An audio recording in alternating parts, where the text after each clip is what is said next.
বগুড়ায় বন্ধুর বাড়িতে বেড়াতে গিয়ে ঘুমের ওষুধ সেবন করে আত্মহত্যার চেষ্টা করেছিলেন আলোচিত কন্টেন্ট ক্রিয়েটর আশরাফুল ওরফে হিরো আলম। শুক্রবার ২৭ জুন দুপুর ১২টার দিকে অচেতন অবস্থায় তার বন্ধু বগুড়ার ধুনট উপজেলার স্বাস্থ্য কমপ্লেক্সে ভর্তি করেন তাকে। এদিকে হিরো আলমের আত্মহত্যার চেষ্টার খবর পেয়ে মুহূর্তে তার কাছে ছুটে গেছেন স্ত্রী রিয়ামণি। অসুস্থ হিরো আলমের উন্নত চিকিৎসার জন্য রিয়ামণি ঢাকায় নিয়ে আসেন। এদিকে শনিবার সামাজিক যোগাযোগ মাধ্যমে ফেসবুকে একটি পোস্ট হিরো আলমের সর্বশেষ অবস্থার কথা জানান রিয়ামণি। এতে তিনি লেখেন, আলহামদুলিল্লাহ, আগের থেকে সুস্থ রয়েছে হিরো আলম। জীবন যুদ্ধে যারা জয়ী হয় তারাই হচ্ছে আসল যোদ্ধা। জীবনে চলার পথে অনেক কিছুর সম্মুখীন হতে হয়, অনেক কিছুর শিকার হতে হয়।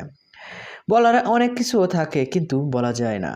সো ভিউয়ার্স, রিয়ামণি ও হিরো আলম এক হয়েছে। সো এই ভিডিওতে আপনার কি মতামত কমেন্ট বক্সে জেনে দিন। বিনোদন জগতের সকল খবর পেতে চ্যানেলটি সাবস্ক্রাইব করুন। ধন্যবাদ।